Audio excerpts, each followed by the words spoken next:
కర్ణాటక బిడ్డ మల్లికార్జున ఖర్గేకు ఏఐసీసీ అధ్యక్ష పదవిని ఇచ్చి కాంగ్రెస్ గౌరవించిందని సీఎం రేవంత్ రెడ్డి తెలిపారు.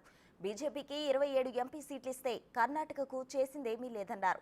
రాబోయే లోక్సభ ఎన్నికల్లో కర్ణాటకలో 28 సీట్లలో కాంగ్రెస్ ను గెలిపిస్తే కేంద్రంలో ఇండియా సర్కార్ ఏర్పడుతుందని, రాహుల్ గాంధీ ప్రధాని అవుతారని వ్యాఖ్యానించారు.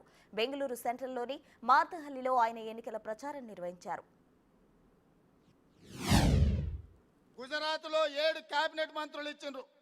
ఉత్తరప్రదేశ్లో 12 కేబినెట్ మంత్రి పదవులు ఇచ్చిండ్రు. మీ కర్ణాటకకు 27 ఎంపీలు ఇస్తే ఒక్క కేబినెట్ మంత్రి పదవి ఇచ్చిండ్రు ప్రహ్లాద్ జోషికి. కన్నడ ప్రజల్ని అవమానించినట్టు కాదా అని నేను అడుగుతున్నా. మీరు ఓట్లేసి సీట్లు గెలిపించి 27 మంది ఎంపీలను ఢిల్లీకి పంపిస్తే ఒకే ఒక్క కేబినెట్ మంత్రి మీకు వస్తే 26 సీట్లున్న గుజరాత్కేమో 7 కేబినెట్ మంత్రి పదవులు కేంద్ర హోంశాఖ నుంచి మొదలు పెడితే అత్యంత కీలకమైన పదవులు తీసుకున్నారు.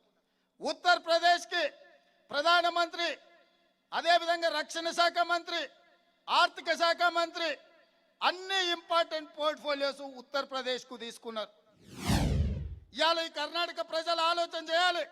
ఈరోజు ఈ కాంగ్రెస్ పార్టీ నడుపుతున్నది, కాంగ్రెస్ పార్టీ అధ్యక్షుడు మీ కర్ణాటక బిడ్డ, మీ వాడు, ఇక్కడి వాడు. ఈరోజు ఈ ఎన్నికలు నరేంద్ర మోడీ, రాహుల్ గాంధీ గారి మధ్యలో జరుగుతున్నాయి.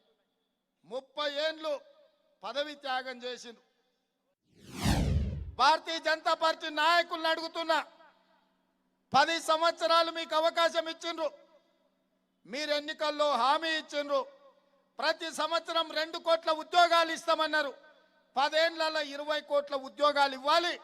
పార్లమెంటులో నేను అడిగిన ప్రశ్నకు నరేంద్ర మోడీ గారు ఇచ్చిన సమాధానం 7,21,680 ఉద్యోగాలు మాత్రమే ఇచ్చారు.